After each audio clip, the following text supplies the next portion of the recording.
আচ্ছা আমি চোরের সাথে গিয়ে কথা বলতেছি, তোমরা তোমাদের কামে ফিরে যাও। আরে এই মালিকটা আসলে কোনো কাজের না, আমরা এত কষ্ট করে চোরটাকে ধরেই দিলাম, চোরটাকে ছেড়ে দিল। হ্যাঁ তুমি ঠিক বলেছো, আমরা অনেক কষ্ট করে চোরটাকে ধরছিলাম। হ্যাঁ ভাই ঠিক বলেছেন। এখানে বসো। মালিক কতবার বলবো আমি চুরি করি নাই, তারপরও যখন আমাকে চোর বানিয়েছেন আমার একটা প্ল্যান আছে, আমি প্রমাণ করে দেখাবো আমি চুরি করি নাই। আচ্ছা ঠিক আছে, তোমার কথা মতোই কাজ করবো আমি। আর যদি তুমি চুরি করে থাকো তাহলে তোমার খবর আছে। এবার চলো তোমার প্ল্যান মতো কাজ করে দেখি। আসলে মালিকের মাথায় কোনো বুদ্ধি নাই, 10 লক্ষ টাকা চুরি করলে আমরা এত কষ্ট করে ওকে ধরেই দিলাম, তাও ছেড়ে দিল। এখন চলো সবাই সবার কাজ করে বাড়ি যেতে হবে, অনেক বেলা হয়ে গেছে। মনে হচ্ছে সবাই চলে গেছে, এই তো সুযোগ। এই সুযোগে আমি টাকাগুলো এই জায়গা থেকে সরিয়ে ফেলি।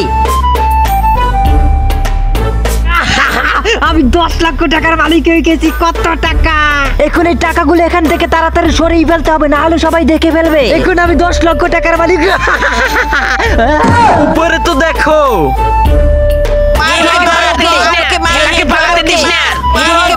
শালা নিজে চুরি করে আমাদেরকে ফাঁসিয়ে দিতে চাইছিল, শালাকে ধর ভালো করে বানা। সবাই তো নাচ গানের ভিডিওতে লাইক সাবস্ক্রাইব করে, দেখি এই সুন্দর ছবিগুলোর জন্য কেউ লাইক সাবস্ক্রাইব করে কিনা।